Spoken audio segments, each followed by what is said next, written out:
Bourbon. Belts.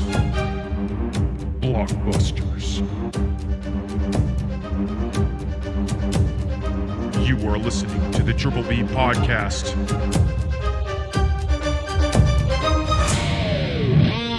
Let's fucking go. Welcome back to the Triple B Podcast. Bourbon, Belts, and Blockbusters. My name is Ryan. I'm Tim. And this is a show where we don't actually fucking talk like this. This is a show where we talk about wrestling, we talk about movies and shows, sometimes a little music, sometimes a little video games, but not typically. And we drink bourbon. This week, we have a lovely cocktail coming at you guys. It is called the Taxi Cab. I honestly made this name up for the cocktail, but I did not make up the cocktail. I saw the cocktail. The cocktail was titled, and I quote, Citrus Amaretto Bourbon Cocktail. And that's fucking boring. So I changed it to the Taxi Cab. It has a yellowish tint to it. So it worked out that way. I didn't plan for that, but that's how it worked. And citrus, amaretto, bourbon, spell out cab. So I just rolled with it and went Taxi Cab on it. I like it, man. Yeah. It is 1 ounce of bourbon, 2 ounces of amaretto, and an ounce of freshly squeezed orange juice. Because if you ain't squeezing, go fuck yourself. Fuck off! Yeah. Squeeze your own juice. It's better for you. It's better for the drink. It's good. It's delightful. We love it. I love it. Yeah. Any hoozle, the Taxi Cab. Cocktail of the week for episode 38, dog. Let's give it a try.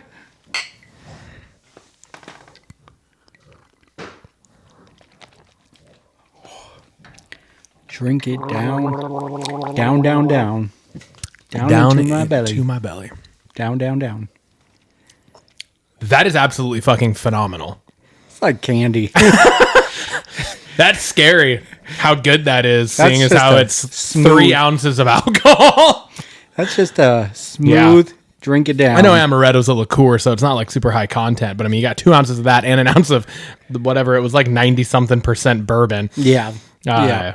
96 or 97, I want to say it was. Yeah. So, holy shit. I'm going to give it a 9. 9, yeah. Yep. Holy shit. Yep. That's delicious. I think I knocked it down a peg for myself, just because I feel like the longevity of drinking this, I don't know how many of these I'd be able to drink in a single sitting. You know what I mean? Like, it is on the sweeter side. it is sweet. It's fairly sweet, but it is absolutely delightful. It's delicious. The flavor is phenomenal. Mm-hmm. All of them go really well together. You can taste all three. Absolutely. And this is coming again from our bourbon that we rated as one of our lowest. Yeah, that's true. Right? Like we were both around like 5, yeah. 5.5-ish, somewhere in there. And so, yeah. But once again, you can feel the bourbon, get a little bit of that flavor in there. The amaretto is right there. Yeah. Which is a really fucking good liqueur. Yeah, It's really good. I like it a lot. I don't have it enough. Agreed. Damn. Well, now you got a bottle. All right. So now you can. Yeah. Yeah, There we go. it's just smooth. This is going to be an easy drink, and this cocktail takes away that punch at the tip of our tongue. Yeah. And the burning in the back of our throat. I know. The here and then. Yeah. So no, this is going to be an easy drink. Highly recommend this one. Yes, absolutely. That brings us to our socials. You can find us on Instagram, X, YouTube, TikTok at Trip B Pod. We are on Spotify, Apple, Amazon. We are the Triple B Podcast, Bourbon, Belts, and Blockbusters. And you could give us an email at triplebpod619@gmail.com. Yeah. Yes. Come on. Let's get social. Let's get social. I want to get social. That brings us to our talking points. We got my fact check. Yeah. And we got some fact checks. Actually, a lot more just like a lot of clarifications on Cool. this one. Hey, we've been doing pretty steady of keeping it majorly clarifications. Yeah. And, not a ton of corrections. Yeah. There's been some. There's been a handful. There's been some, but not. We've been keeping it fairly clean, even though it seems like a lot of stuff that we're putting on our fact checks. Yeah. It's still fairly clean in the realm of like fact checking. It's just we're clarifying things. exactly. It's for Sean P. Hayes. Sean P. Hayes' sister Tracy. Oh, there That's you what go. the clarifications are for. Tracy from Wisconsin. Yeah, Tracy from Wisconsin. All right, digging right into it. I opened the episode and had a mouth jumble with my bourbon. It was like the Quercus Guayana, and you're like, I don't know what you were even saying. I don't know what those words are.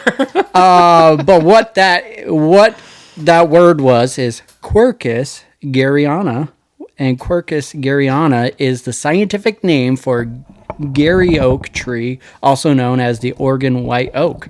Why don't they just put that on the bottle? Yeah, just put the Oregon white oak.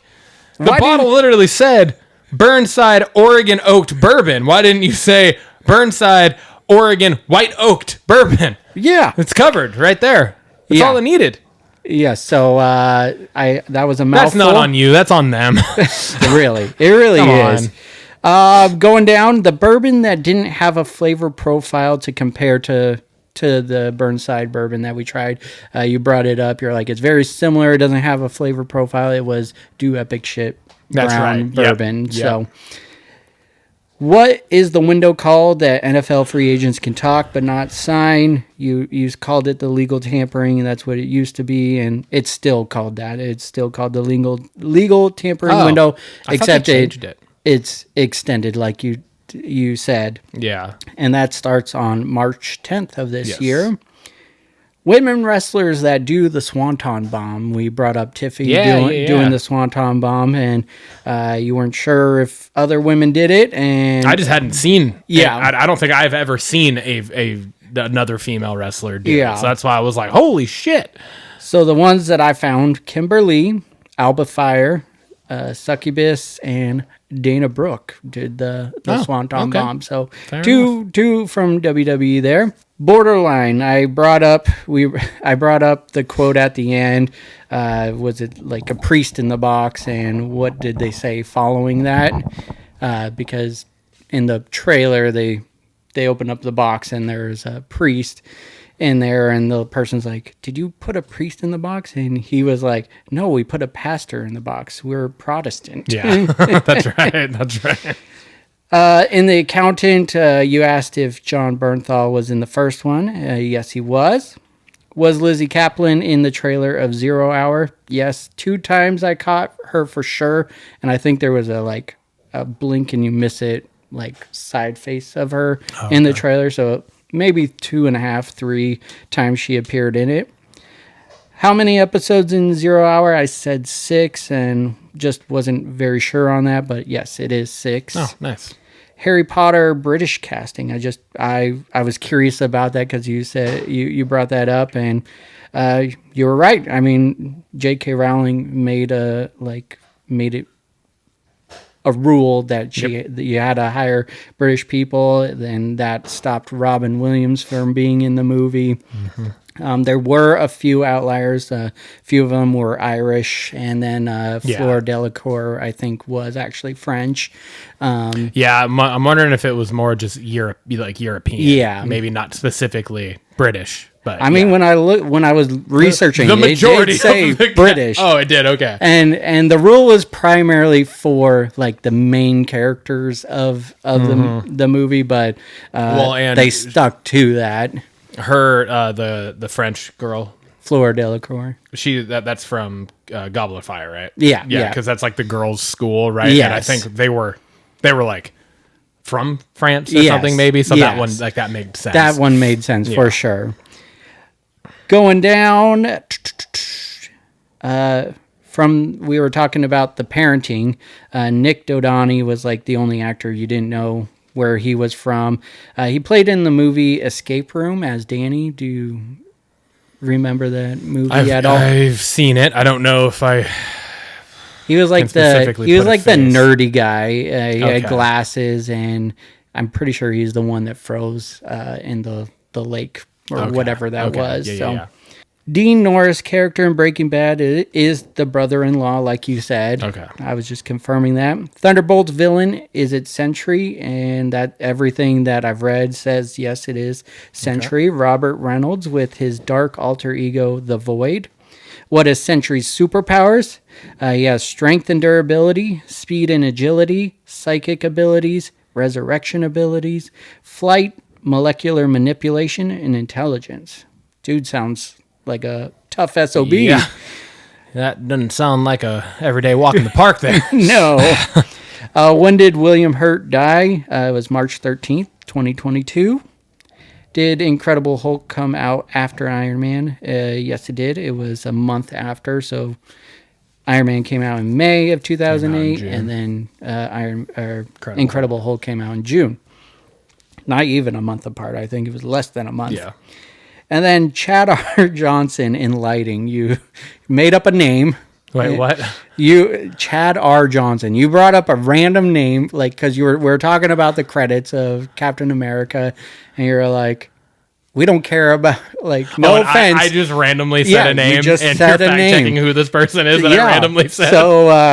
So Chad R. Johnson is, in fact, an American actor. Like, all I did was type in Chad R. Johnson in Google, and the first thing came up was his IMDb page, and he hasn't been in a lot, but he was in Eastbound and Down for a few episodes. He was a baseball player.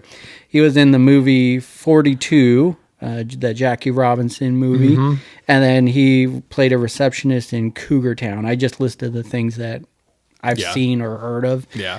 So Chad R. Johnson is a real person, not in lighting, but that's kind of crazy that I just randomly pulled a name out of my ass and like I'm sure Chad Johnson sounds like that sounds like a comment, but then the fact that I said R, I threw a random letter in for the middle initial and it actually ended up being an actor. That's kind of crazy. Yeah, that's cool. I was fully expecting nothing to pop up. Yeah. Like some random person's Facebook page or something. Yeah. I mean, there was like I think dentist or something that did pop up, but the first thing that popped up was IMDb, and I'm like, no fucking shit. That's awesome. I love that you even just like fact checked that. Like, it's like, gotta see if it's a real person or not. I was just like, that's awesome. Just because you just threw out a random name, that's why I wanted to look it up. So I love it. That's great.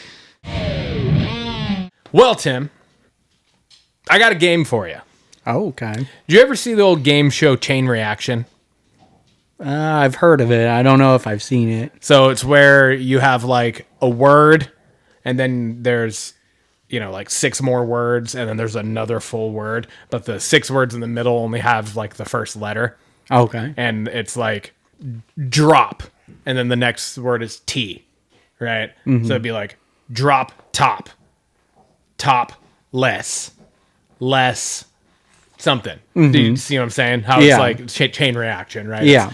You figure out what the second word is in relation to the first word, and then you take that word. Now you have to figure out what the relation from that word to the next word is, so on and so forth. Yeah. I just wanted to randomly do one of these for you. Okay. So this is just for me? This is just for you. Oh, man. Yep. This is just for you. I like playing games with you. I know. I don't like being put on the spot. So eventually, I just wanted to see how this goes, because eventually what we'll do is you'll make one, I'll make one, and then it'll just be like whoever goes first, you'll go until you miss, and then the other person gets a chance to go down there. So it'd be like, I make one for you, you make one for me, so we've never seen them before type thing. Okay. But I wanted to see how well this even goes. Okay. All right. So... Don't you look at my stuff. Is there like there's one answer to get? Yes. Oh, okay. Yep. Oh, God. Yep. Like I have the words and I made this up. Okay. Right. So like I literally just like started with a word and then I just started working from that word and I was like, all right, this to that, that to this to that. So I have specific things. So yes, you have to figure out the specific things. And again, you have the first word and you have the last word. You have the first letter from the 6 words in the middle. Oh, okay. Okay. Yeah. So it looks like that. Okay. Okay. And then you're trying to figure it out as you go. Yeah. Okay. And you can work from either side if you feel like. And if you're like stuck on a specific word, you can ask for a letter, but you only get 3 total letters Okay. to ask for. Okay. All right. And we're gonna do a minute. A minute. A minute on the clock. You know how I act under pressure. I know. I sucked at the We're last working game. on it. This is also therapy, Tim. Okay, so you get to take that. Okay. All right. Am I writing it down or just speaking it? Yeah, you can write it down, but also say it. But like, don't write something before I tell you it's right. Okay. You know what I mean? Yeah. Like, don't write what you think it is and then ask me, and I say no. Now you have like scribbles and stuff. Yeah. Because that's just gonna confuse you. All right. Oh, God. Are you ready? Yeah. Okay. 3, 2, 1, go. All right. So double time. Nope. Double. Well, fuck. Double trouble. Nope. Double. Oh, shit. What am I doing? Double turn. Nope. Double twist. Double take. Yep. Double There you go. take. Take out. Yep. Out here. No. Out.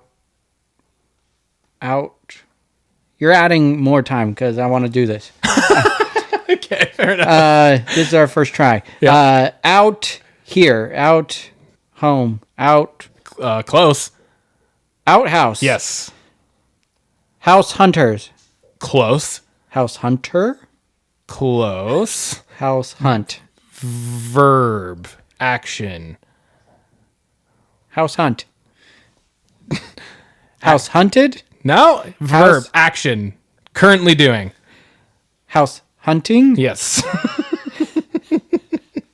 Hunting. Oh, hunting. Hunting party. Yes. Party pooper. No. Pooper period. party popper. No. Party pants. Nope. It's a verb again. Party.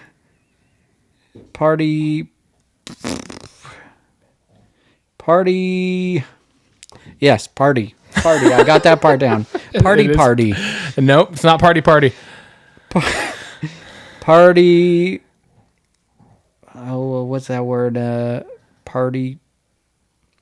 No, I just keep wanting to say pooper. If you were to, you also have letters that you can ask for.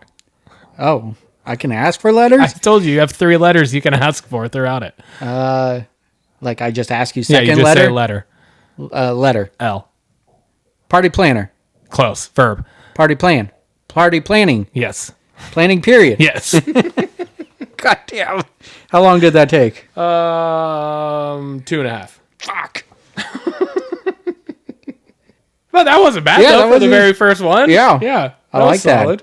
I like that. That was solid. All right. You son of a beach. There we go. Always coming up with games for me. There you go. All right. Nicely done, sir. Cheers. Cheers to you, man.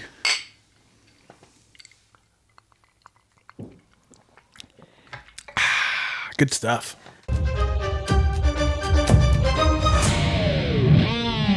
That brings us to Belts. Timmy, what do you want to talk about? We got some shit to talk about this week, but We got some few things. just a few. But I want to things. talk about the opening segment of Monday Night Raw.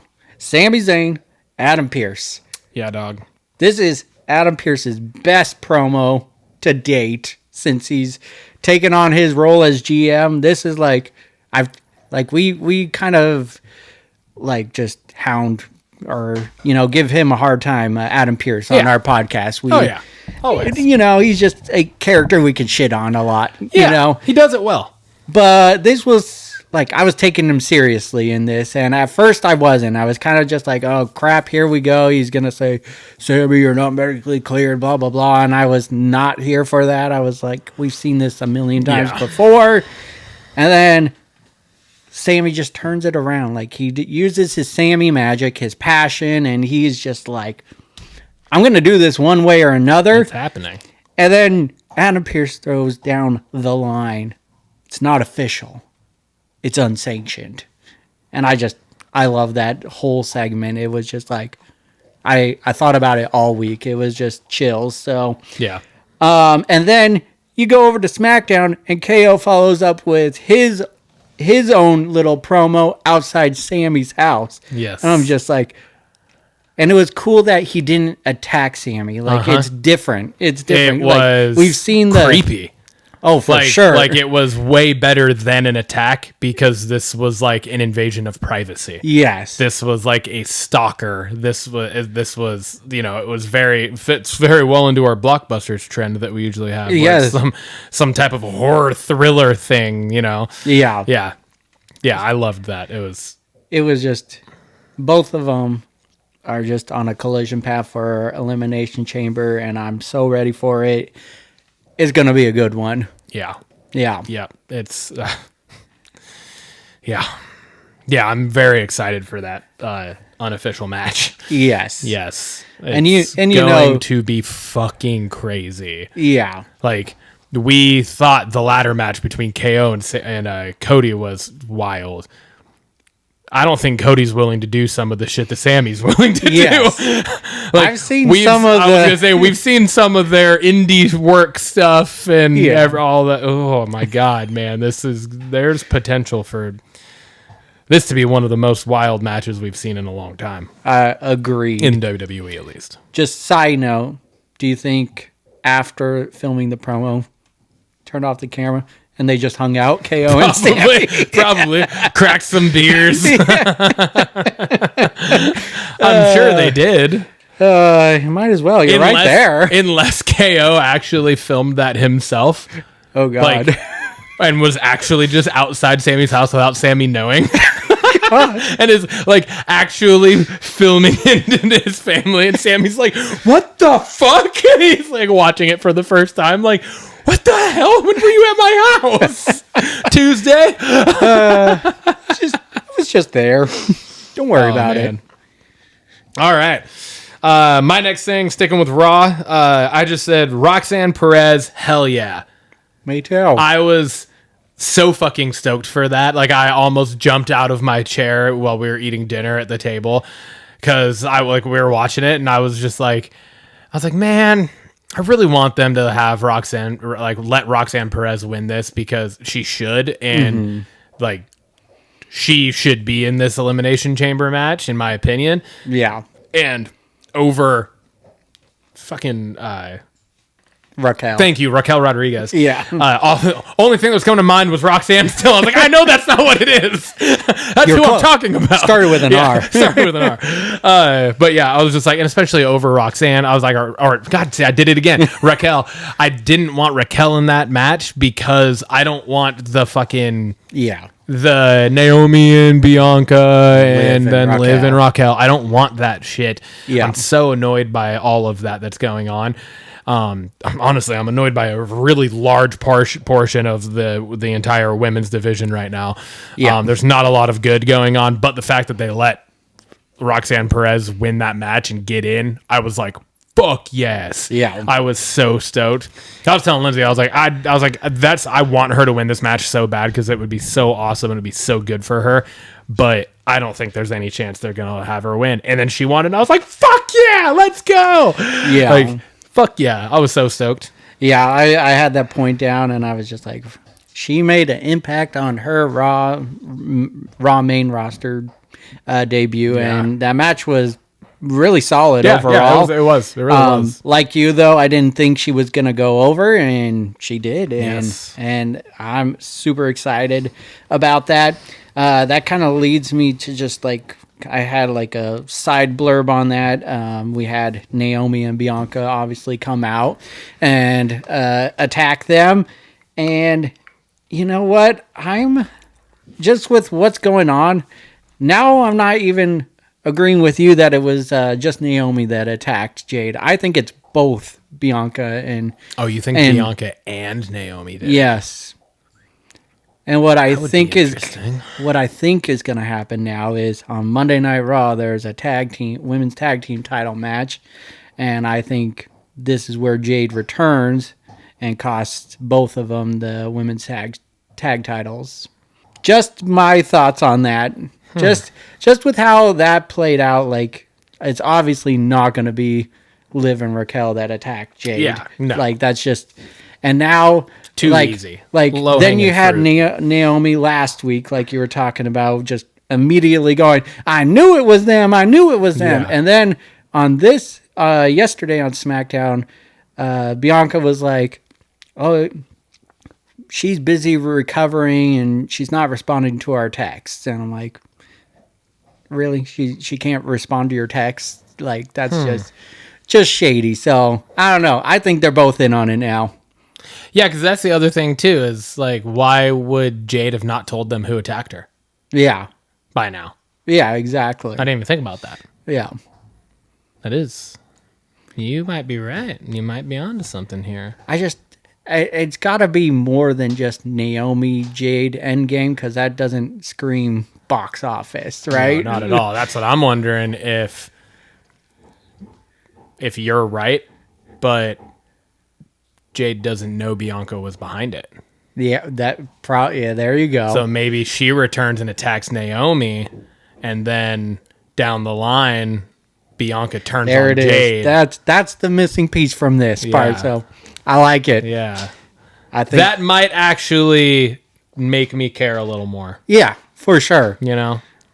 I think you're right. See, we just put our minds together. We did it. All right, next thing I want to talk about, Rollins versus Baylor. Yeah. Main event on Monday Night Raw. Yep. This was for the last spot in the Elimination Chamber, and they put on a banger, man. It was great. straight toasted. It was so good. It was just like, these guys have a lot of history with each other. They fought for the Universal Champion when that was first becoming a thing, and Finn won, and that was an epic match, and they just had some bangers throughout history, and this one lived up to the hype of it for sure.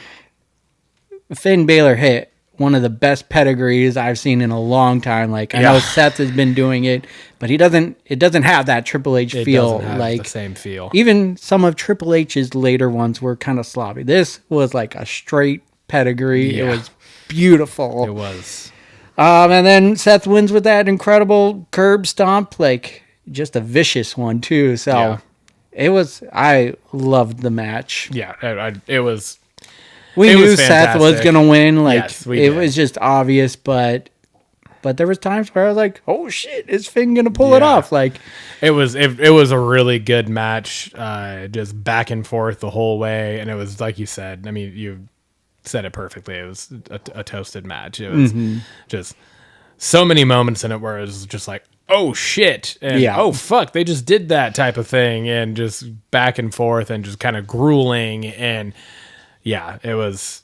I mean, it was it felt like an Iron Man match type thing. Oh, yeah. Because it felt long, you know. Yeah. But like, it felt long in a good way. Yes. Right. It didn't feel long like it was just like, fuck, is this ever gonna end? It felt long, like it just felt like there was kick out after kick out after kick out after big time moves. And you're just expecting one of them to like, oh, this is it. Oh, they just hit this. All right, the match is over, and then they kick out, and you're like, fucking A, man. Yeah. How long you doing this? This is crazy. And it was so good. Yeah.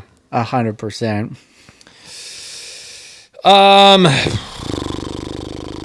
This kind of, I'm going to say both these together because it bounces off of what I was just saying about how I'm feeling about the women's division right now. The entire segment with Tiffany Stratton on SmackDown sucked.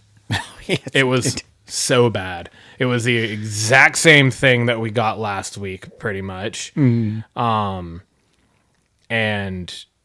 just like, oh, she gets a Tiffany Stratton goes vocally against Nia Jax and Candice LeRae, and then she gets attacked, and then here comes Trish Stratus for the save, but oh no, Nia Jax is big bad, can't beat big bad, and now they're both down, and it was just like, okay, it was just fucking stupid. The whole thing was, I hated it. I hated every second watching it. I was just annoyed.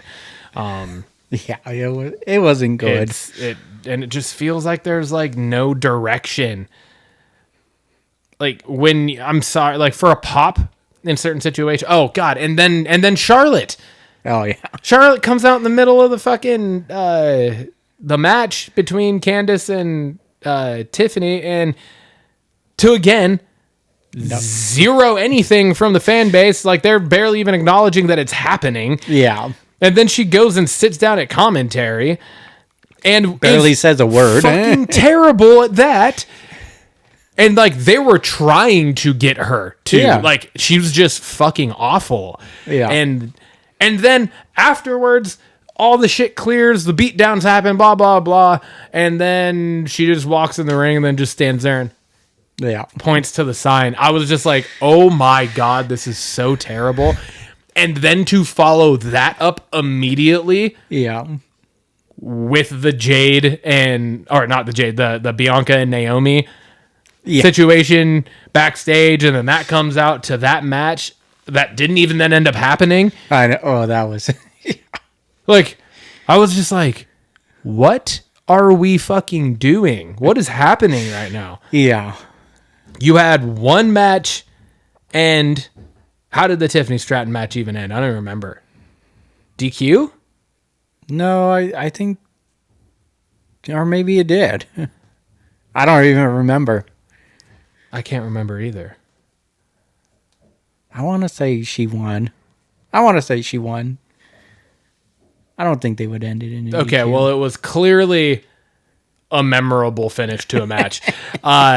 And then to immediately follow it up with the garbage we get backstage, and then what leads out to the ring, and then them just attack them, and then it's Liv and Raquel just attack them, and then it just like it doesn't happen, and then there's not even a match, which I was just like, okay, I mean, I'm fine with it not being a match because I'm sick of all of them right now, but why even have that there? Like that was just a waste of fucking time. Like put SmackDown back to 2 hours.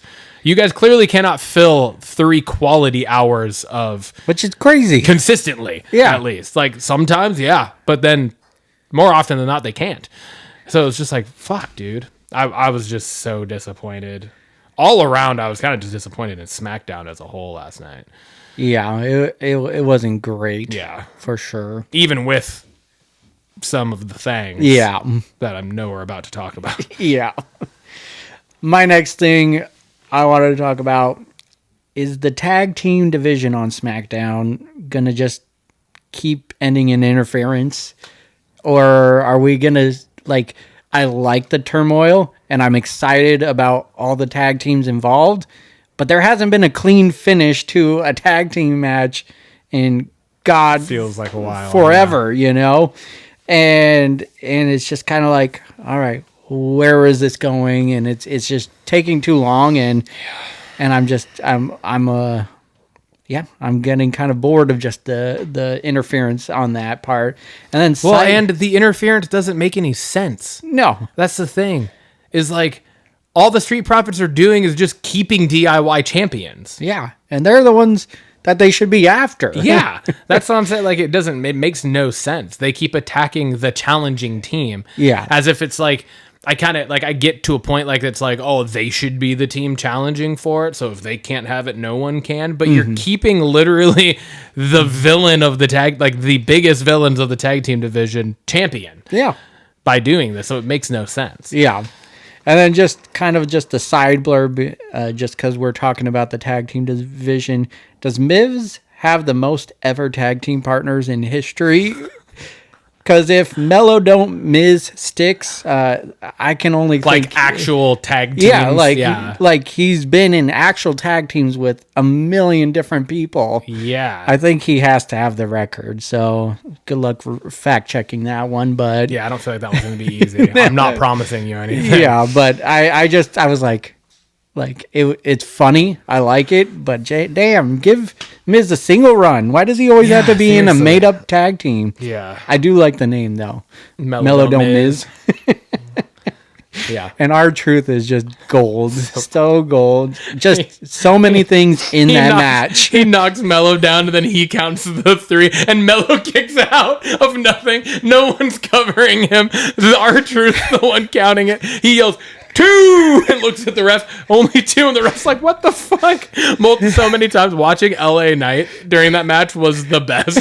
Because how many times he's just sitting there like, the fuck is going on? Yeah. It was so funny. Exactly. And then just his intro from Louisiana. Louisiana night. Louisiana night. I'm not from here. And he still took a bite and walked Yeah. out. That was awesome. That was great. The one highlight. There's some highlight there. How many things you got left? I just got the one. Okay, let me say it. Then I'll save that one because I'm assuming it's the same thing. Yeah. This is just real quick. As the main event was entering, right? So as Jacob and Solo were making their entrance, Solo with the towel and the shorts looks almost exactly like Taz and Samoa Joe had a baby. Oh, yeah. Sure. I was just like, I can't unsee it. I can't unsee it. All right. Sorry. Solo needs new ring gear because that's all I'm ever going to think now. Yeah. Solo. That was I mean, I like the dynamic of where that's going with the Solo Jacob Fatu to a point.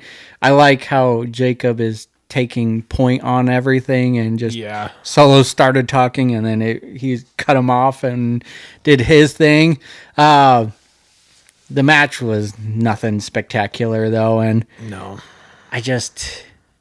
I like Damian Priest, but they're building him up as this like superhuman right now where he's just undefeatable, and he needs it going into the Elimination Chamber. He needs something, I feel like, going into that, but they're just making him superhuman. It's just like you can't take him down, and he's getting all the wins, and to then add on to that, they're making Damian Priest look like superhuman, and they're making Braun Strowman look fucking terrible. Weak. Terrible.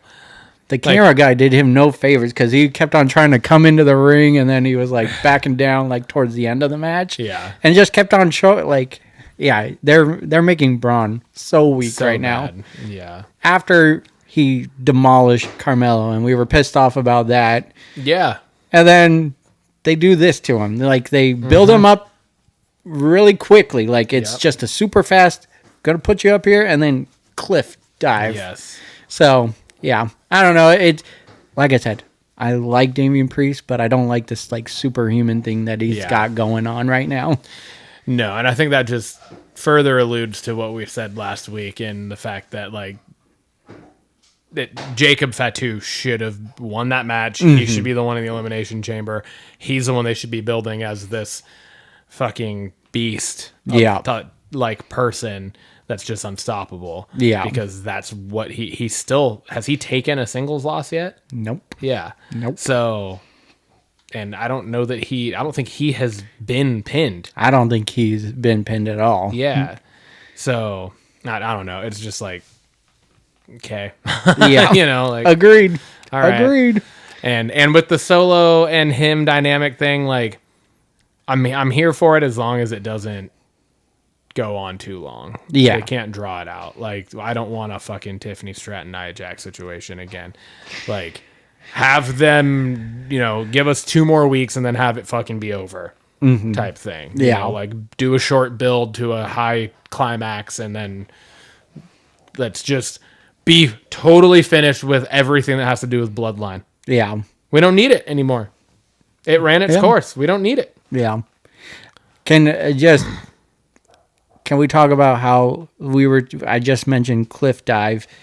Solo is on this cliff dive right now where he was head of the table.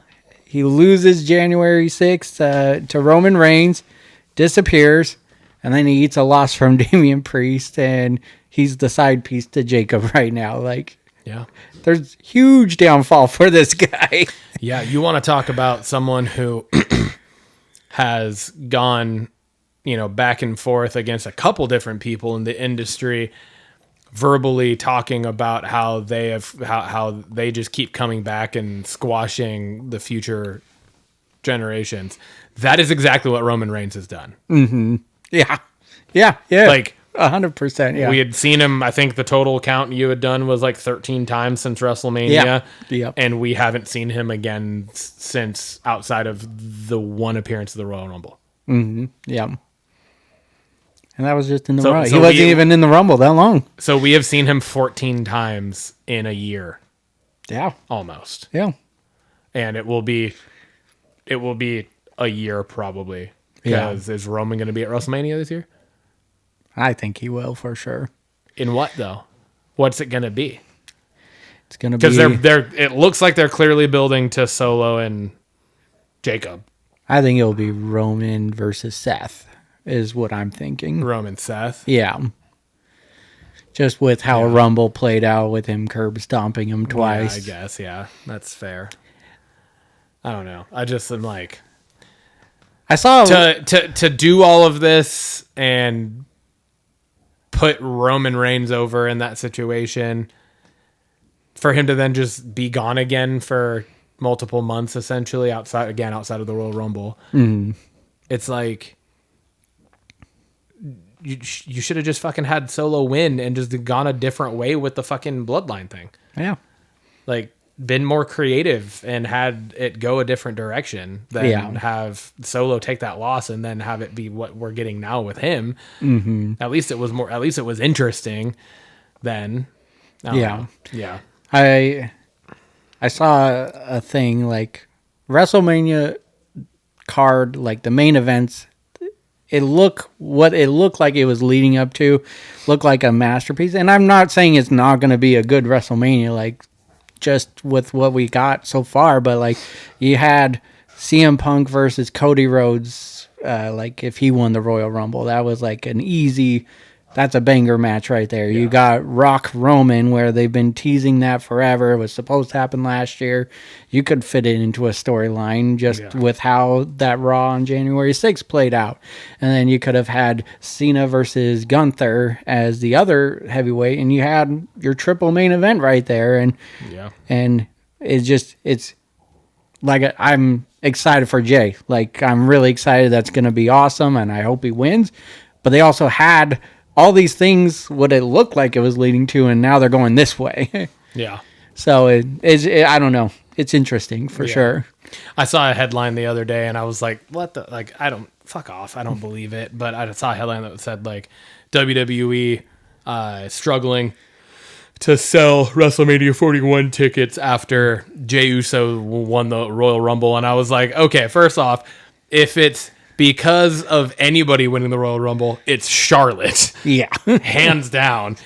The reaction that Jay is getting and continues to get at every show he's on since he won the Royal Rumble, nobody's struggling to sell tickets because of Jey Uso. No. He might be the biggest draw in the business right now. Mm-hmm. So that's not the problem. Yeah. But I know what you're saying. Yeah. For sure. Like they had a certain set of things that they could have laid out for this year. Yeah. And obviously that's not happening in any variation of it. None of what's happening is on my bingo card for WrestleMania this year. Yeah. And I know we talked about leading into Royal Rumble. It was like, this is like the most unpredictable year yet, but there felt like there was certain things that were for sure locked in place. So I don't know. It makes it interesting. It keeps us on our toes and talking about it, obviously.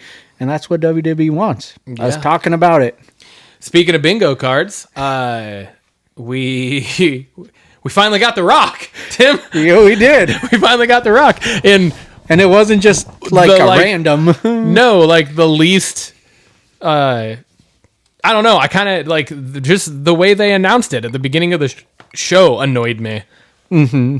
Like I was like, oh, the word got out. I didn't fucking know. Oh, you didn't? I didn't know that he was going to be on the show. Oh, it was. I saw a bunch of stuff just posting.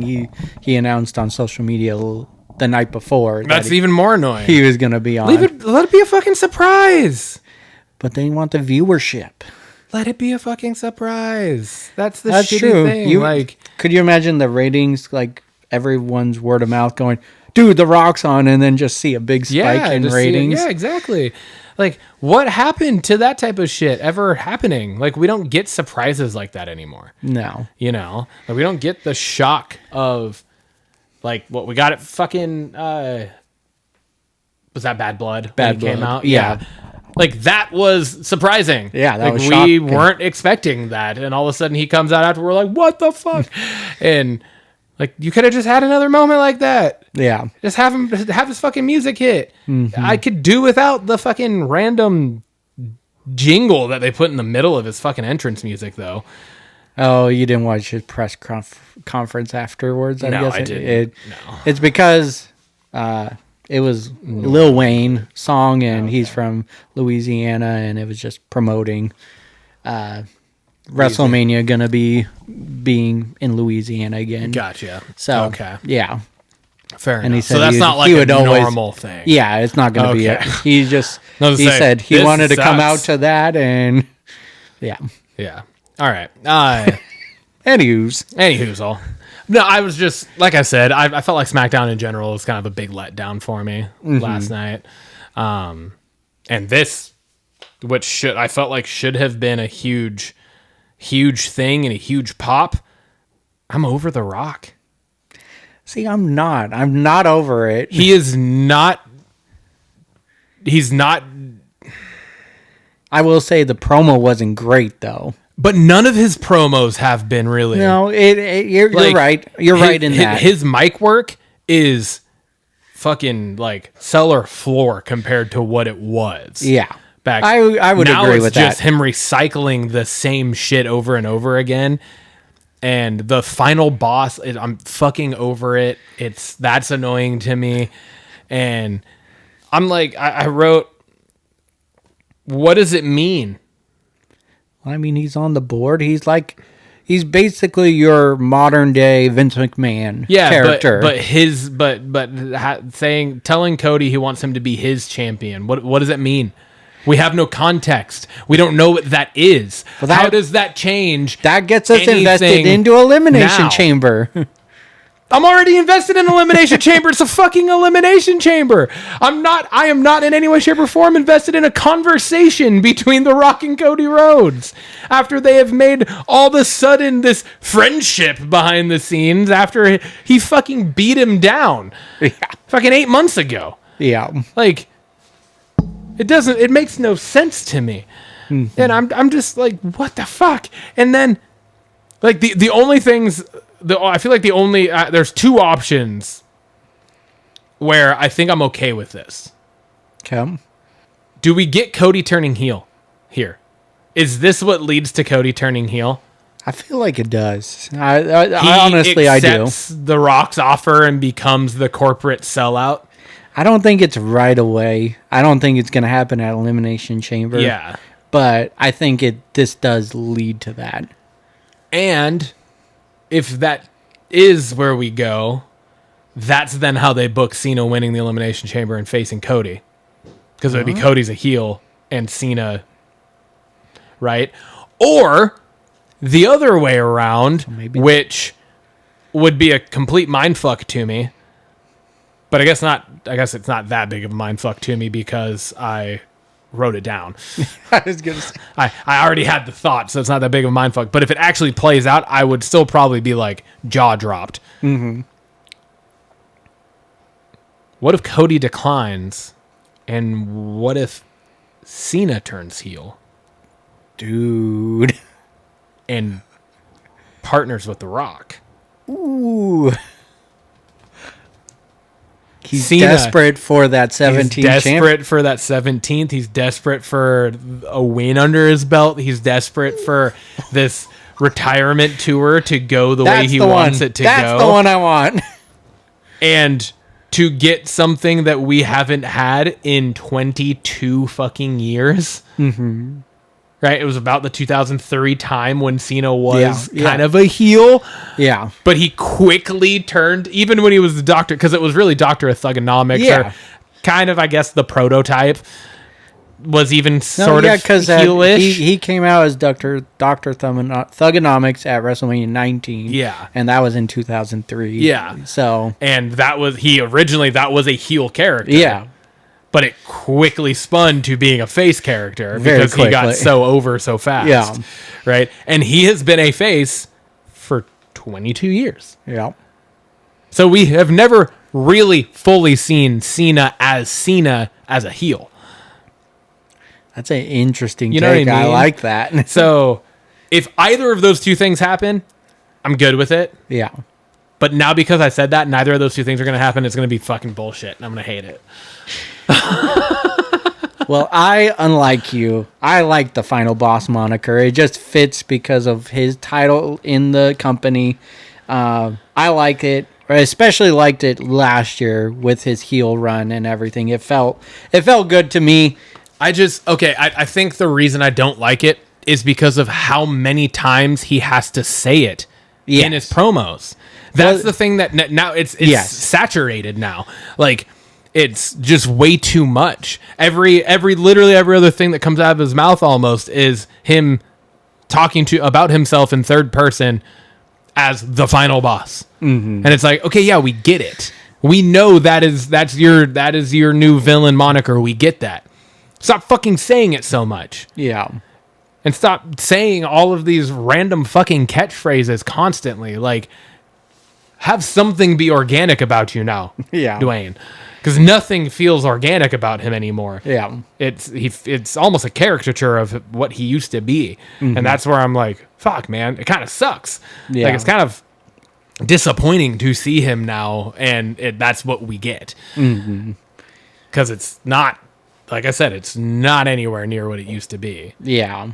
Yeah. And like if it was wrestling and you're saying that about his in-ring stuff, it's like, yeah, it's like saying that about anybody that's been doing this for 30 years, right? Like Taker in his last few matches didn't look like he used to, no, right? Jeff doesn't look like he used to, yeah, right? Sting, like any of them, yeah, and that's understandable. But your mic work, especially since you're acting, and how everything. does your mic work take such an age hit? Yeah, he just repeats himself a lot. It's like go fill a half an hour, and he just goes, I'm a girl dad and you're a girl dad, and then he repeats that numerous times. So that part was his point, like the overall but it's been that since like he was doing it.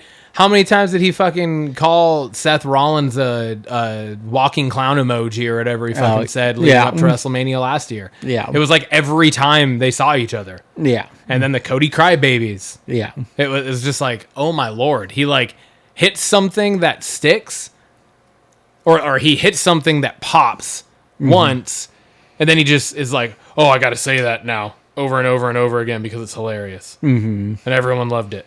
The one time they loved it. I gotta say it 47 more times. And it's like, okay, now it doesn't have the same fucking appeal. Like, say it once. Say it once. That's the pop. That's what you needed. Then get through your fucking promo. Like, goddamn. That said, I'm here for it. You know, finally it feels like maybe all these random Rock appearances is leading to something now.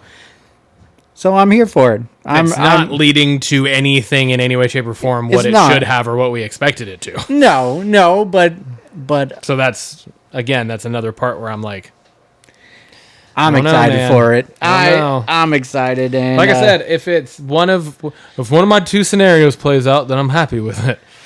But if it's neither of those, they're gonna have a hard time pulling me aboard. I'm along for the ride, so that's just the way it is. Yeah, guess so. That brings us to the banger of the week. Timmy, what do you got?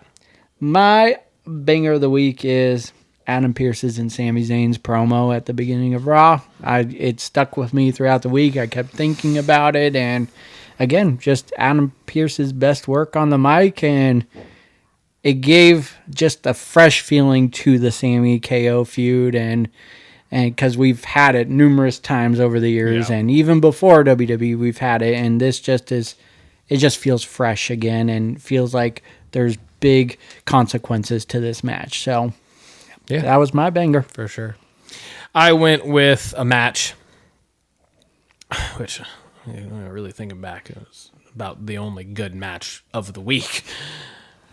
But it was Seth and Finn. It was too good for me to pass up. That match was fucking amazing. I have it written down. Like, I was going back and forth on it, and I was just like, those are just the two biggest bright spots. Yeah. And I wrote that. What's crazy too is I wrote that down as my banger of the week as soon as it ended on Monday. Yeah. So I was like, doesn't matter what happens on SmackDown. Nothing is like nothing's going to take this. Yeah. And I was right, because there was nothing on SmackDown for me at all that was even remotely close. Not even remotely close. I agree with that. Like I had the brief moment where it was like, oh, The Rock's going to be here when they showed it. I was like, oh shit. Okay, well, depending on how this goes. And then after that was over, I was like, yep, nope, this is... Yeah. Seth and Finn took the cake this week for me, so. That brings us to the belts question of the week. I pose this. What is a moment that legit left you shocked when you didn't see it coming a mile away? I feel like this one's pretty obvious. I almost said not to say it, but I'm guessing. Oh, Taker losing to Brock. Oh, no. Oh, what one were you thinking? I was just thinking Jay winning this Royal Rumble. No. The Undertaker losing to Brock Lesnar. Yeah. Nobody saw that coming. It was the streak. Like, everyone assumed, as rightfully so, and probably as it should have been, that the streak would stay intact, at least for that year. Yeah. Did it have to retire with him? Not necessarily, but it made no sense then. It makes no sense now, still to today, to have Brock go over the Undertaker for the streak there. It did absolutely nothing for Brock Lesnar's career. He didn't need it at that time.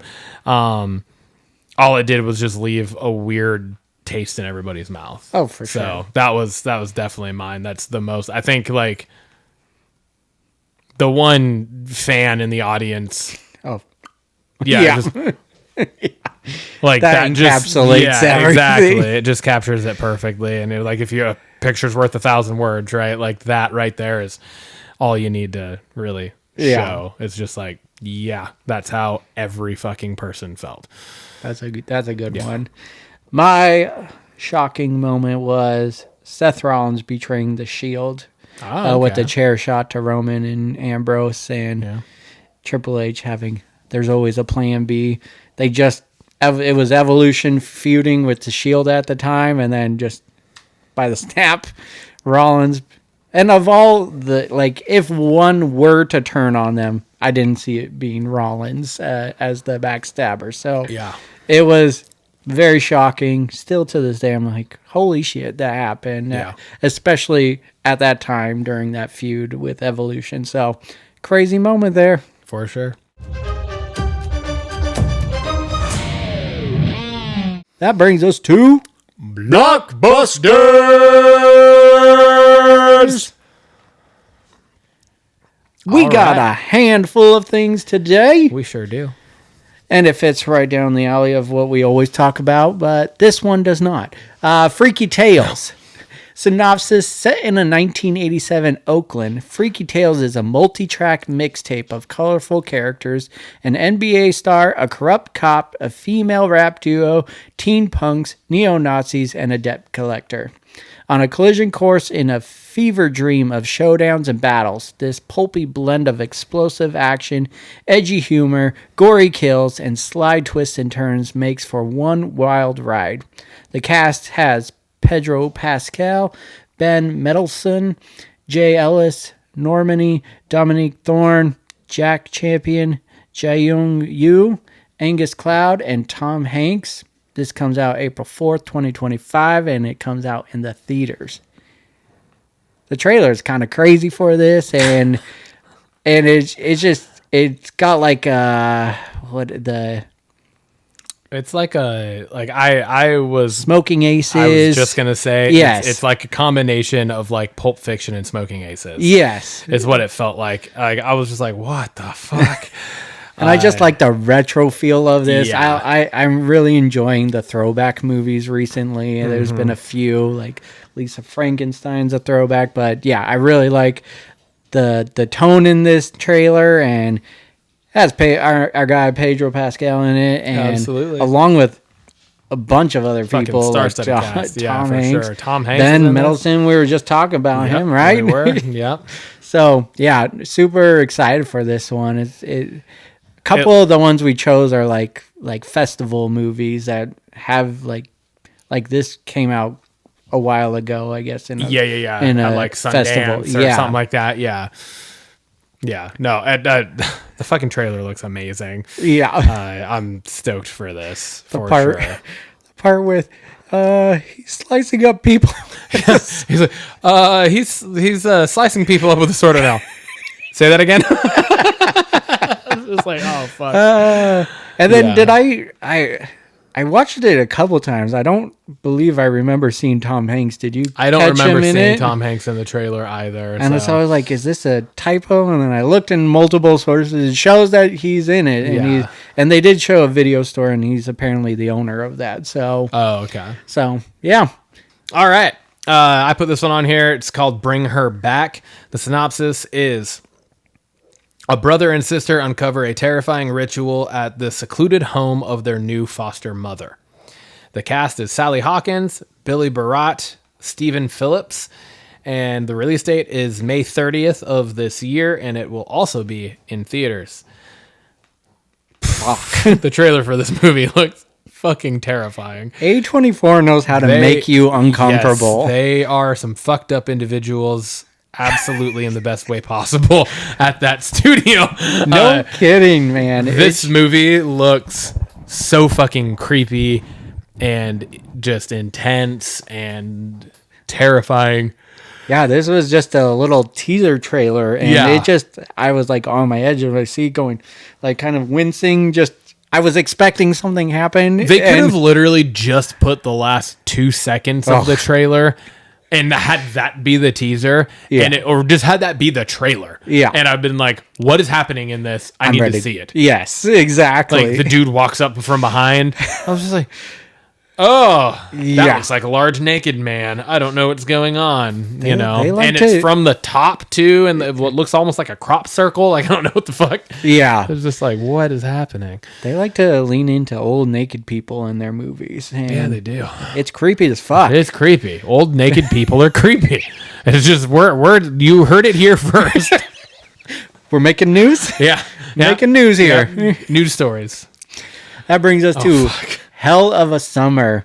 Again, this is another one that actually, I believe, if I'm not mistaken, this was a festival in 2023 that this came out in. So I was like, when I saw the page and I was like, oh, it's 2023? What? And then it said release date 2025. So it's just interesting because it's like they go to those festivals for then studios to like shop. Yeah, studios, that's true. Right? Yeah. So it must have been like it showed and then it just didn't get any traction or get picked up for fucking a year and a half. Yeah, apparently. true. That's kind of crazy. But Hell of a Summer, the synopsis, Hell of a Summer follows 24-year-old camp counselor Jason Hochberg, who arrives at Camp Pineway thinking his biggest problem is that he feels out of touch with his teenage co-workers. What he doesn't know is that a mass killer is lurking on the campgrounds, brutally picking counselors off one by one. The cast is Fred Hetchinger, Abby Quinn, Pharaoh Woon Atai, Billy Burke, Finn Wolfhard. The release date is another April 4th, 2025, and the platform is in theaters. It feels like a spin on Friday the 13th. The main character's name is Jason. It happens at a camp. That's true. It happens at a camp, and they're getting camp on a lake, picked off one-on-one. But by a masked killer. Yeah. It feels like it's like a spoof, but not. It looks. There's definitely like funny parts. Within this. Yes, so exactly. It's a comedy horror comedy. Yeah. I'm really excited for this one. It looks great. It looks hilarious, but also like. I'm excited to see Finn Wolford in it as well. Because he's from Stranger Things. Mm-hmm. And so I was like, oh, I'm stoked to see him in this. And then him in the trailer, like it was awesome. So yeah, this is going to be a good one. Clown in a cornfield. Horror theme again. Quinn and her father have just moved to this quiet town of Kettle Springs, hoping for a fresh start. Instead, she discovers a fractured community that has fallen on hard times after the treasured Bourbon corn syrup factory burned down. As the locals bicker amongst themselves and tensions boil over, a sinister, grinning figure emerges from the cornfields to cleanse the town of its burdens, one bloody victim at a time.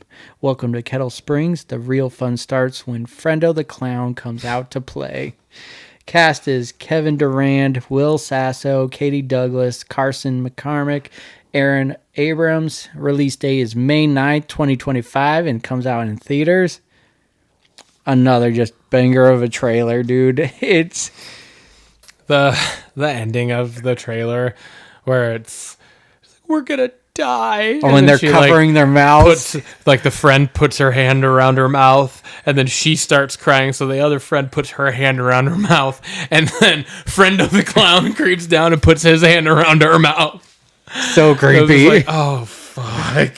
Oh, yeah. Because you could just see the fear in her eyes. She's like, I was the last one in line. Whose fucking hand is this? Yep. Jesus Christ. Just the whole trailer looks like it's going to be a gory, fun movie. And the whole trailer had like the creepy clown laugh going the entire time, too. It's just like, oh my God. This is going to be a good one. You don't get much creepier than a clown, right? So this fits right up it. Damn it. Lock it up over there. I know. I'm sorry. I've done good with it not happening in the middle of me talking, though. It's just when you're talking. That's true. I'm only yawning when you talk, Tim. Bored of me? Well, be more entertaining. I don't know what to tell you. Fuck. That brings us over to our series, Long Bright River. Synopsis: Long Bright River tells the story of Mickey, a police officer who patrols a Philadelphia neighborhood hard hit by the opioid crisis. When a series of murders begins in the neighborhood, Mickey realizes that her personal history might be related to the case. Cast is Amanda Seyfried, Callum Vinson, Nicholas Pinnock. Release date is March 13, 2025 on the Cock Stream, a.k.a. Peacock. Love that. Dude, this looks awesome, too. I'm excited for this as well. I'm happy it's on Peacock because I got that. It's a mini-series, so we won't get a lot of it, but just the right amount. Yep, it's going to be... I like the mini-series. So the trailer for it looks good. It looks right up kind of my alley because Law & Order Special Victims Unit is like one of my favorite shows of all time. So I'm like, I like this. It's dealing with what looks to be... Most of the murders seem to be call girls of some form. Yeah. And so I'm here for it. It looks good. She clearly is battling something of her own in the trailer. So for sure. Amanda Seyfried is just fun to watch. She's a great actress. So excited for that. And just who doesn't like solving a murder thing going on? So absolutely. Heck yeah. Next up, we have Dope Thief. The series follows longtime Philly friends. Another one in Philadelphia. Interesting. Yeah. Also deals with drugs. The series follows longtime Philly friends and delinquents who pose as DEA agents to rob an unknown house in the countryside, only to have their small-time grift become a life-and-death enterprise, as they unwittingly reveal and unravel the biggest hidden narcotics corridor on the eastern seaboard. The cast is Brian Tyree Henry, Wagner Mora, and Ving Rhames. The release date is March 14th, 2025, and this is on Apple TV+. Dude, this trailer looks so good. It's amazing. Intense. It's just another fucking thing that is more than likely going to be a banger that Apple Plus is putting out. yeah, this looked fucking crazy. Just Yeah. absolutely wild. Just the premise of what they're doing is just crazy. Yeah, dressing as disguising FBI or whatever. DEA agents. Yeah, DEA. To literally steal drugs and then I'm assuming flip them. Yeah. Like they're stealing them to then go sell them themselves to make money. Yeah. Right. And yeah, they fuck with the wrong people. Yeah. And shit kicks off. Yeah. I think just watching this trailer is probably one of the most excited I am to watch a new show of. Yes. So absolutely. this looks so good. It looks intense. It looks like it's gonna hit you hard when you watch it. Yes. Yeah. Yeah. It feels there's going to be a lot of emotional moments, I feel like, throughout this. Yeah. Yeah, for sure. So That brings us to Fred. That's follow-up, rumors, and early development. Yep. Got Daredevil Born Again, the final trailer release, and just wanted to get your thoughts on that. It was just one more piece to get me even more excited to watch this, and it just shows a few more gruesome scenes at it, and it's just like, My God. damn, Disney's going for it all. Yeah. Fuck me. That's the first one. That's the first one right when I'm about to talk.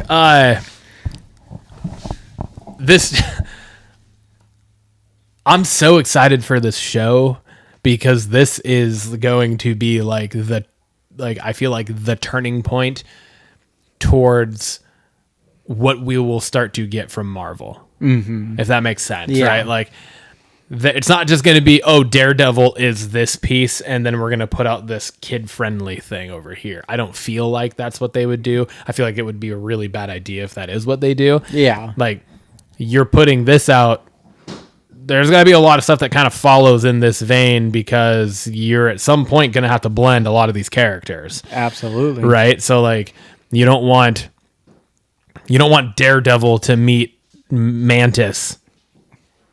Yeah. You know what I mean? Like, Yeah. that would be weird and awkward and uncomfortable for everybody involved. So, Yeah. you need to build off of this show and have this be kind of your like true starting point of, and I feel like they worked towards it slightly in Captain America. I would agree. Yeah, It like, definitely felt It was a little edgier, grittier, but yeah. But this is definitely gonna like it's Push kicking the off envelope. a whole fucking new or even new with age. Agatha all along. I mean, Yeah, it there showed was some her- stuff, yeah. showed her butt. Yeah, it's you true. know? Yeah, like she was naked.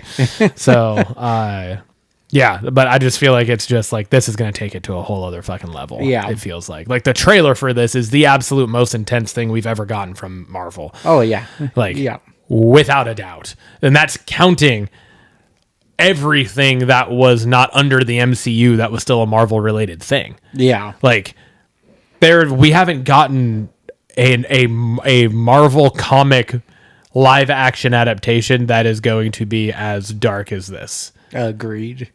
Agreed. Like, at all, ever. Like, it looks so fucking crazy intense, and I'm so excited, and that comes Coming out up in quick, a week March and a 4th. half. Yeah. Yeah. Like, it's a week from this coming Tuesday. Yeah. So, Can't come soon enough. I know. Same. All right. This one is Nothing? No? Nothing at all? What? You said can't come soon enough. I said same. And then you just went right into the next thing. I was like, oh, wow. Woo. Way over my head. My one-liners are just so normal to you now that you don't even react to them. All right. Oh, you desensitized me. Yeah, I guess so. All right, Send Help. This is in production right now. This has a January 26, 2026 potential release. The plot is 2 colleagues become stranded on a deserted island, the only survivors of a plane crash. On the island, they must overcome past grievances and work together to survive, but ultimately it's a battle of wills and wits to make it out alive. Cast is Rachel McAdams, Dylan O'Brien, and Dennis Haysbert. Director is Sam Raimi, and it's classified as a horror movie, so I thought it piqued my interest right there. Sam Raimi, horror. Say no more. Deserted island, plane crash, Rachel McAdams, Dylan O'Brien. Yeah, I was just like, absolutely. I was like, oh, I saw her name, and then I saw Sam Raimi. I was like, this sounds interesting. Yeah. And the plot that they have right now sounds great, and I'm here for it. And it will be fun to see Rachel McAdams in a horror film. Yeah. Dylan O'Brien was like in the Maze Runner. It wasn't a horror movie per se, but it had like aspects. Like well, he was also in another movie that we covered. He was in Cotto Lake. Yeah, Cotto Lake. Yeah. He was the main character in that. Yeah. So yeah, and that was a affiliate of M. Night Shyamalan. Yeah. Shyamalan, that Ding was Dong. more of kind of a psychological thriller, I think, than necessarily a horror, but there were still the elements. But exactly. It, so just early thoughts. I'm excited for it. So. Yeah, the same. I read this. I had seen something about this a little while ago. I don't know that there was like the plot to it yet or whatever. Gotcha. So I had seen something about send help with those two attached to it, and I think Sam Raimi. So I was like, oh shit, there's more info. So I'm excited for this as well. I'll be looking forward to when we do get a trailer for it. Blockbusters Game of the Week. All right. So this one, I'm going to show you a series of pictures. And you're just going to give me the first movie that comes to mind. So I'm showing you pictures of production companies. And production companies? Yeah, so like the Warner Bros. Logo. Okay. And, it pops up right before the movie. And I want you to just go, first movie that comes to your mind. It could...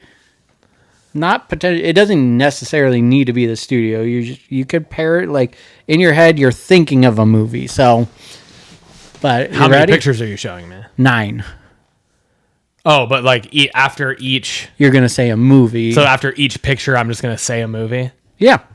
And are there right answers to this? No, it's just the first movie that comes to your mind. Like when you see this screen pop up before the movie. Oh God! What does it make you think of? Like this is gonna go very well, but all right. You ready? Sure. All right, we got Paramount. Fuck, I'm not good with this. Top Gun. Yeah, there you go. Yeah. Spider-Man. Lionsgate. Lionsgate. Oh, fuck. I don't know. I want to say like Die Hard. I don't think that's Lionsgate, though. I don't think so, but that's the first thing that comes to mind. Yeah. All right. Yeah. Rocky?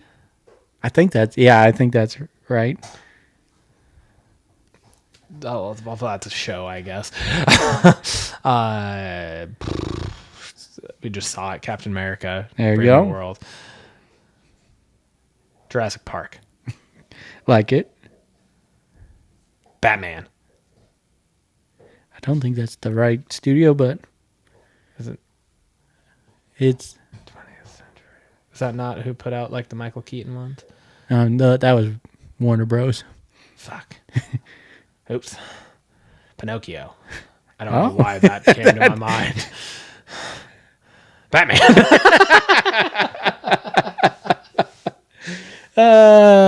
Batman.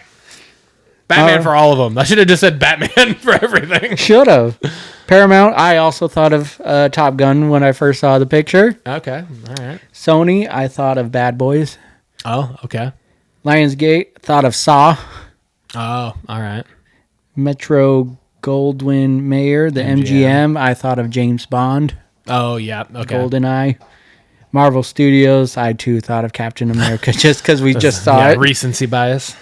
Universal. I thought of E.T. Oh, yeah. Okay. 20th Century Fox. I thought of Alien. Oh, okay. Yeah. Walt Disney. Thought of The Lion King. There you go. Warner Bros. Thought of Harry Potter. Oh, yeah. There you go. It wasn't a ghastly looking one, but yeah. All right. Yeah, I thought that would be fun. Yeah. Nice. That brings us to our special segment, the Blockbuster Bingecap of February. Yes, February Bingecap. I changed the name. Did you see catch that? Yeah, I see that. I'm good with it. All right. Well, you want me to start? Yeah. Why don't you get it? I actually have started? I did good this month. All right. I did really well. I have a handful of things. I'm going to start with series first. Okay. 3. I have 3 series. Okay. So I'm fully caught up on Shifting Gears. It's Nice. phenomenal. I'm loving it. We have been in the process of rewatching New Girl Oh, on cool. the Cock stream. Peacock. And I also watched the full first season of Beast Games on Amazon. How was that? It's fun. It's very entertaining. There are legit moments where you're like, fuck, I literally don't know what's gonna happen or who's gonna, because I started following Mr. Beast because he's like a social media dude. Yeah. And he would do essentially the Beast Games. He would do all this stuff just like on TikTok. And like really? he would get 1,000 people out into this one fucking place, and there'd be $1 million on the line or whatever, and then they would be like doing all these same sorts of games that they do. Oh, wow. But then for the show, they set it up very Squid Games like. Okay. Where they have like the guards, and they have like, if you get eliminated, you die, but you don't actually die. Yeah. Right? Like they just like drop you or whatever, however it works, that type Yeah. of thing. It was really entertaining. I really enjoyed it. Okay. So those are my series. Okay. Movies I've watched in the month of February. Back in Action. Okay. Yeah, Yep. it was Yep. really Cameron good. Diaz, Really Jamie enjoyed Foxx. that. I'm glad you liked it. Yeah. You're cordially invited. Yeah, okay. Fantastic. Venom: The Last Dance. Okay. Yeah, we talked about that already. I watched Dear Santa on Paramount Plus, the Jack Black one. How was that one? It was fun. Yeah. I mean, it wasn't anything to write home about, honestly. Yeah. It had its moments that made me laugh, and then there were, probably a good portion of it where I was kind of like, whatever, The Gorge. I watched The Gorge. I did not get a chance to watch that yet. It was good. I have watched the entire Sonic trilogy Oh, there you go. now. That was a so- Paramount one. You could have. Oh yeah, true. So yeah, I watched the first 2, and I literally finished the first, and I thought the third was already, or I finished the second one, and I thought the third one was already out, and I went to start it, and it was like coming soon, and I was like, what? God damn it! And it was like, that was like Monday, and it came out Tuesday, so I watched it Tuesday. Oh, nice. Yeah. So it came out on streaming Tuesday at least. So yeah, I watched The Accountant.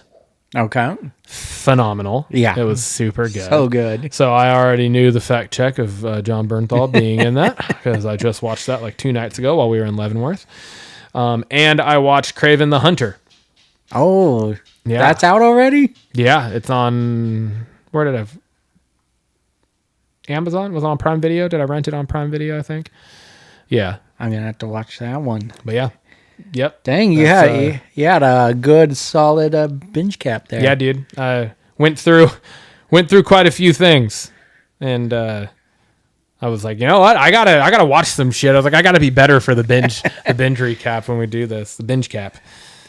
Oh, So, Brian. yeah, that was mine. What about you? I, for TV shows, am watching Impractical Jokers. There you go. Just a good, fun, laugh out loud show. Absolutely. Love it.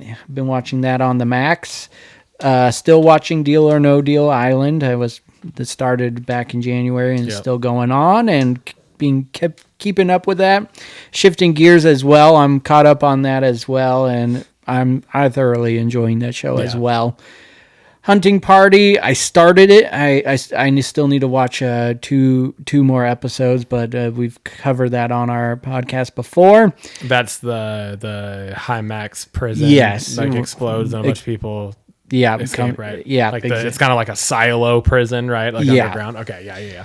I need to start watching that. What's that on? that's on Peacock. It's on the Cock stream? Yeah, Perfect.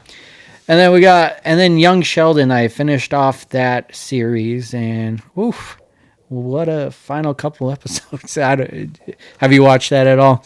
No. I'm not a Big Bang Theory Gotcha. fan, and so then Young Sheldon, there's none of them. Yeah, if you don't like Big Bang, you I have a won't hard like, time with it. Yeah, but I really enjoyed it. Thought it was really good, and fits really well in going into The Big Bang Theory. Oh, okay, nice. For movies, I watched the entirety of Final Destination 1 through 5. Jesus Christ. And like literally just in the last 2 weeks you did that. yeah, because I didn't start it until after we talked about Yeah. it. So Yeah.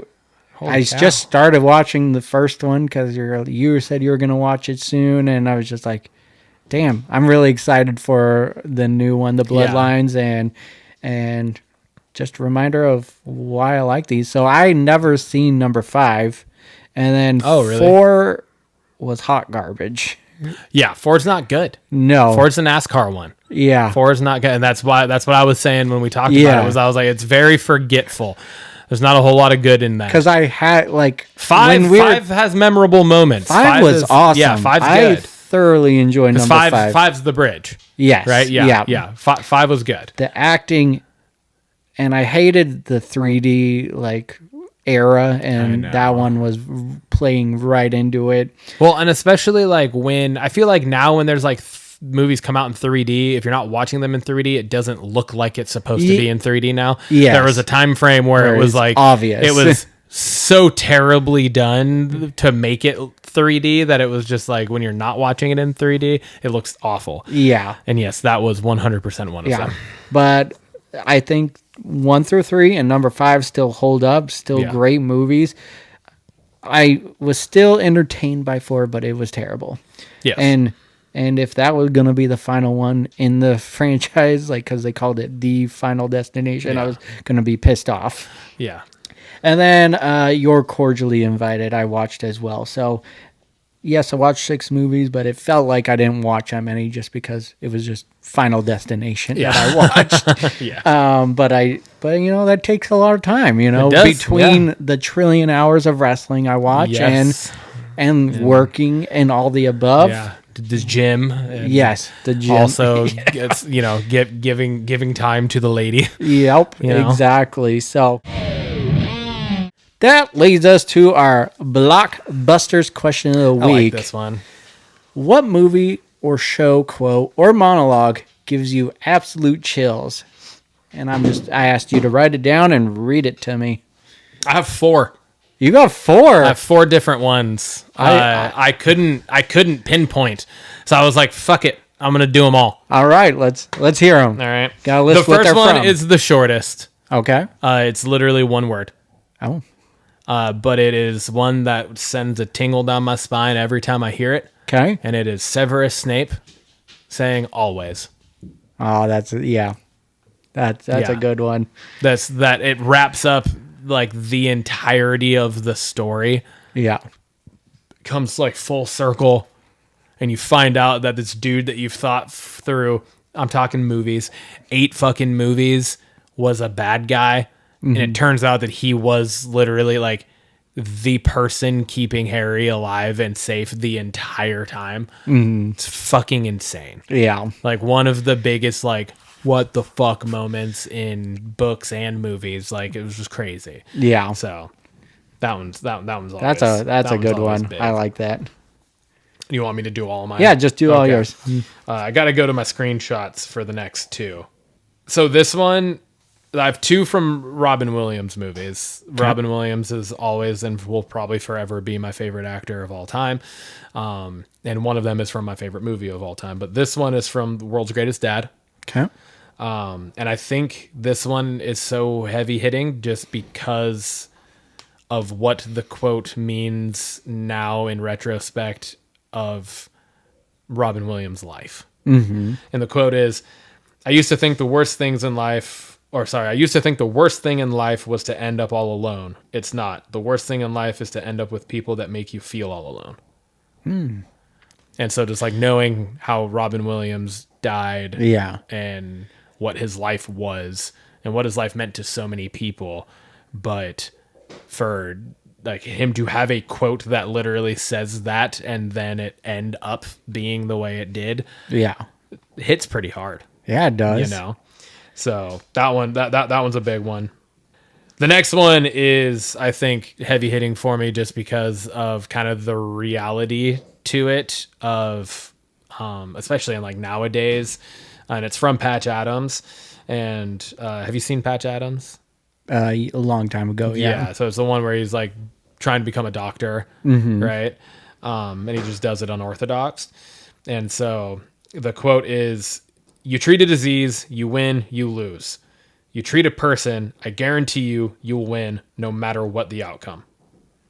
Damn. And I think that's just like when you think of the world we live in nowadays, where like I feel like most of the shit you hear about is like big pharma and business and money and like everything's all related and tied together, that it's like that's the type of shit that like you should be striving for. Yeah. Is like treat the person, not just the like not what they're there for. Yeah, exactly. You know? Like like it says, you'll win no matter what the outcome of the disease is. Yeah. You know.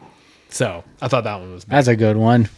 And finally, this one is just there because if this doesn't get you pumped up, I don't know what will. Okay. And this is from Sir William Wallace from Braveheart. Okay. It says, A, fight and you may die. Run and you'll live, at least a while. And dying in your beds many years from now, would you be willing to trade all the days from this day to that for one chance, just one chance to come back here? Would you be willing to trade all the days from this day to that for one chance, just one chance to come back here and tell our enemies that they may take our lives, but they'll never take our freedom? That one of the best pump you up scenes ever. Yeah, for sure. So those were mine. Yeah, I couldn't dwindle it down, and I was just like, "Fuck, Tim, this is such a good question, and I don't know what to do, so I'm doing all of them." I like it. All right, so I did like a monologue one, so this is kind of a long one, but it is only one. No worries. I just did 4.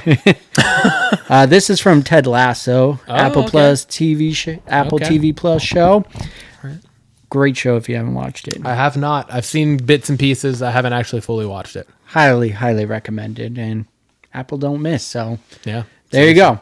All right, so this is in the first season, and it goes like this. Guys have underestimated me my entire life, and for years I never understood why. It used to really bother me. Then one day I was driving my little boy to school, and I saw a quote by Walt Whitman. It was painted on the wall there, and it said, "Be curious, not judgmental." I like that. So I get back in my car, and I'm driving to work, and all of a sudden it hits me. All them fellas that used to belittle me, not a single one of them was curious. You know, they thought they had everything all figured out, so they judged everything, and they judged everyone, and I realized that their underestimating me, who I was, had nothing to do with it, because if they were curious, they would have asked questions. Questions like, "Have you played a lot of darts, Ted?" To which I would have answered, "Yes, sir, every Sunday afternoon at a sports bar with my father from age 10 until I was 16, when he passed away." Barbecue sauce. And to kind of put into the scene, he's playing against a guy named Rupert, who was the former owner of the soccer team that he's coaching, and he was basically just belittling him in the scene, and then he goes on a tear and beats him at darts. It was really cool. That's awesome. Yeah. I like that. So that was my quote. That's got me a little Monologue. hyped up to go watch the show. You really should watch the show. There's only one episode, and you could skip it, and it won't ruin the show for you. But there is one episode that just is like, why is this in the show? But the rest of the series is amazing. So Gotcha. Okay. highly recommend it. All right. All right. Hell yeah, man. That concludes. Episode Cheers. 38. Cheers.